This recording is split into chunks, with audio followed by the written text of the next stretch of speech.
All right. A pleasant afternoon, everyone. Before we start, I would like to check kung okay kayo. I hope that everyone is well and good. Okay. So for this afternoon, okay, I will be teaching you some tips and tricks specifically for teachers like me. Okay, so uh, using Microsoft Word. Okay, so alam naman natin yung Microsoft Word is the essential tool for us teachers that we could use this software for preparing our lesson, for preparing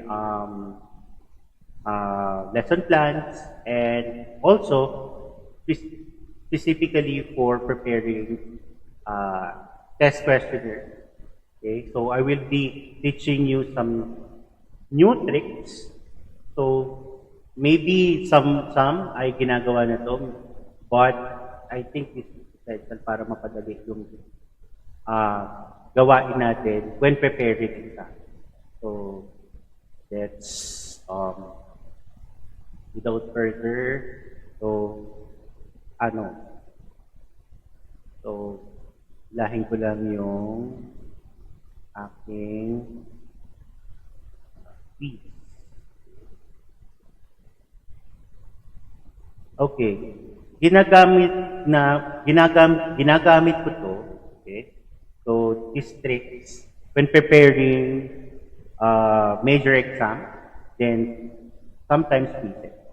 Okay? If I do written examination and written quizzes, so ginagamit ko siya. So for example, ang quiz ko ay multiple choice. So kadalasan ng dilemma natin dito is something like this. Okay? So, napuputol siya pag in the next page. Okay? So, it's a big no-no sa test construction na napuputol siya. Traditional way, i-enter natin yan. So, mano-mano natin i-enter. So, kung ano yung napuputol, i-enter natin siya. Enter, etc. So, yan. Pero, tedious yun. So, tuturuan ko kayo nung one trick na ginagamit. Okay? So, step 1, ito ay kailangan kong i-save ng panitapos. Para pwede kong balikan yung original.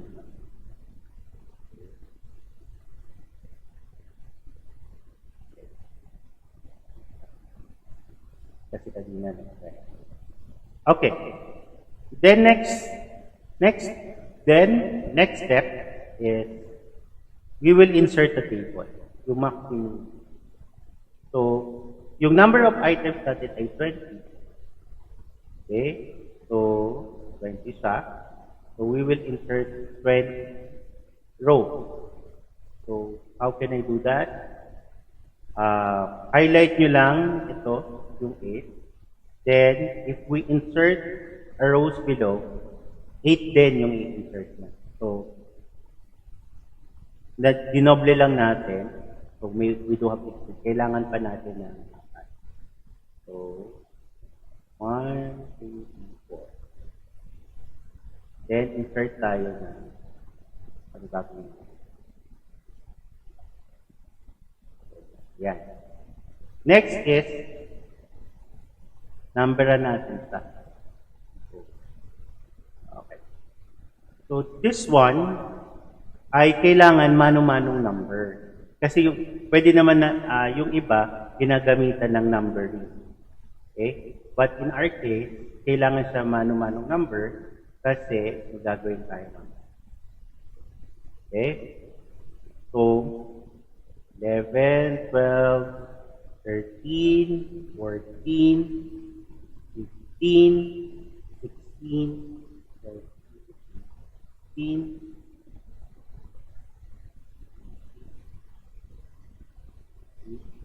18, 20. Next is, sorry, mag-insert tayo ng isa pang column. Yes, isa pang column to the right. So, yan. Bakit tatlo? Okay? One is for the number. Then the second column is for the test questionnaire. So, yung format natin kasi ganyan. We do have question, then we do have option. Yung iba, para pantay-pantay siya, pantay-pantay, iniiba nila yung option. But in our case, sama ko na lang din. Then next, ang gagawin nyo, ika-cut and paste nyo lang yung question up to the correct answer. Sorry. Paste nyo dito. Okay? Then next is, gagawin nyo din sa lahat ng item. Copy paste.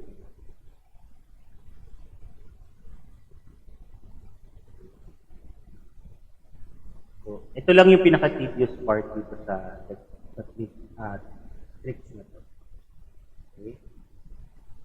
Kasi mano-manong copy paste.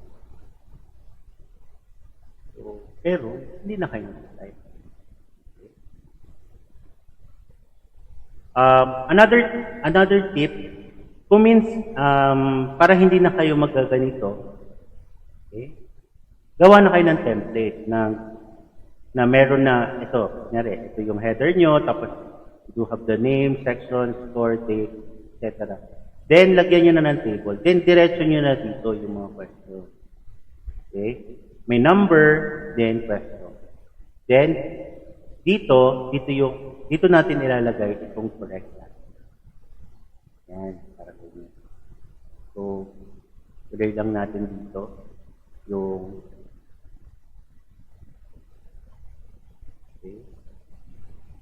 cut and paste.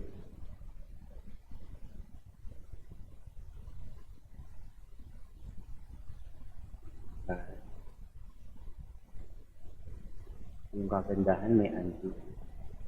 Okay? Then, okay. So, sa lahat ng item, and ano yung cut and paste. Okay?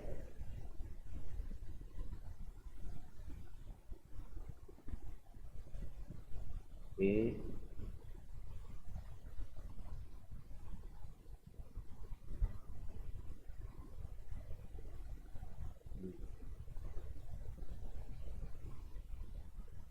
So, gawin natin siya sa lahat.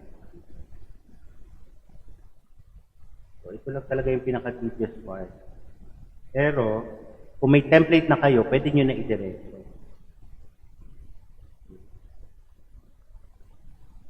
In-edit lang kasi natin yung existing kong pwede nyo gamitin to sa mga major exam. Okay? Kunyari,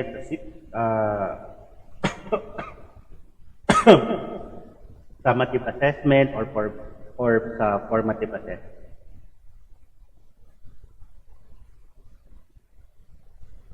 So, ito na lang. Cut. Paste. Cut. And paste.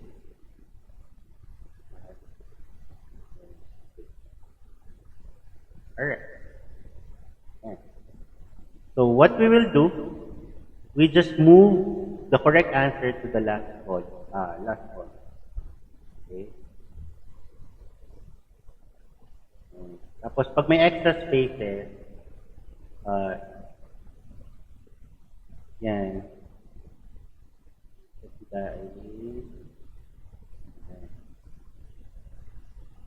So, mamaya, i-question ako. Okay? Yung mga napapansin niyo. Right? So,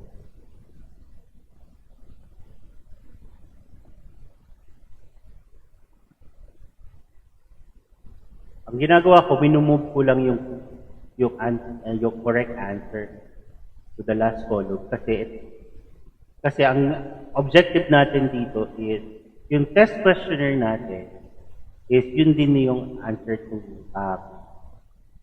key to correction. Okay? May technique lang para maging key to correction siya and also uh, test questionnaire. Right? So, dinadrag lang natin siya to the last column. Okay? So, yung mga extra spaces, uh, pwede nyo nang tanggalin.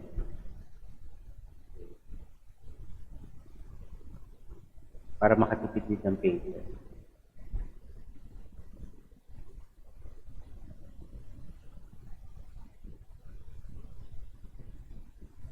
So, yan. Then next is, okay. So, yan. Medyo, nakikita nyo na. Okay. Medyo maayos na siya. Okay. What we will do,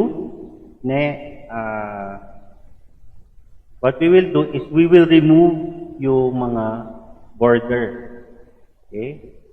To remove that, we need to highlight the whole table, then go to the paragraph ribbon, then itong border. Lagyan natin ng no border. Taran! Alright. So, yan ang itsura niya. Okay. So, maayos na siya, no?